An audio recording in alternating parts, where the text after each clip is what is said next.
In early 1940, a German U-boat, U-30, received classified orders to target the RMS Lusitania, a British passenger ship suspected of smuggling Allied munitions.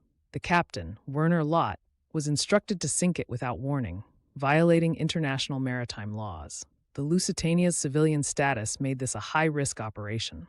Historical records later revealed the ship carried 173 tons of war material, justifying Germany's claim, yet 1,198 civilians perished. This mission marked a turning point in unrestricted submarine warfare. The crew of U-30 prepared silently, loading torpedoes under the cover of night. Many were uneasy. Targeting civilians breached the Hague Conventions. Yet, discipline prevailed. Torpedo technicians calibrated warheads while radio operators jammed Allied frequencies to avoid detection.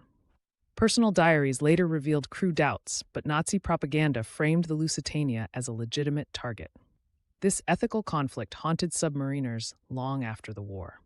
On May 1, 1940, U-30 slipped from Kiel Harbor, avoiding British patrols. Submerging to periscope depth, it navigated minefields using advanced sonar. The crew maintained radio silence. Even garbage disposal was timed to prevent traces. This stealth was critical. Allied intelligence had cracked German naval codes, but U-30's route was uncharted.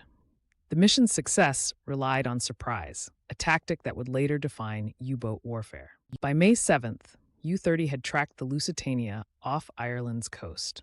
Through the periscope, the crew noted its unescorted route and steady speed, 18 knots. The ship's size made it an easy target, but its civilian markings gave pause. Unknown to the U-boat, the Lusitania's captain ignored Admiralty warnings to zigzag. Later investigations confirmed the ship's failure to follow wartime protocols contributed to its vulnerability. Captain Lott hesitated. Attacking civilians could spark global outrage. He reread the orders: sink on sight.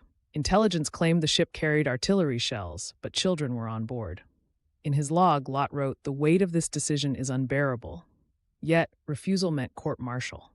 This moment epitomized the brutal calculus of total war, where duty often overrode humanity. A coded radio message from Admiral Donitz arrived. "Proceed without delay."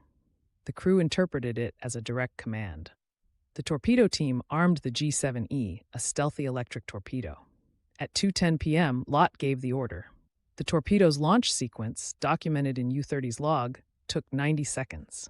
This decision would later be scrutinized at the Nuremberg trials as evidence of war crimes. The torpedo struck the Lusitania's starboard side, triggering a secondary explosion, likely from munitions. The ship listed violently, sinking in 18 minutes. Survivors described chaos as boilers burst and decks collapsed.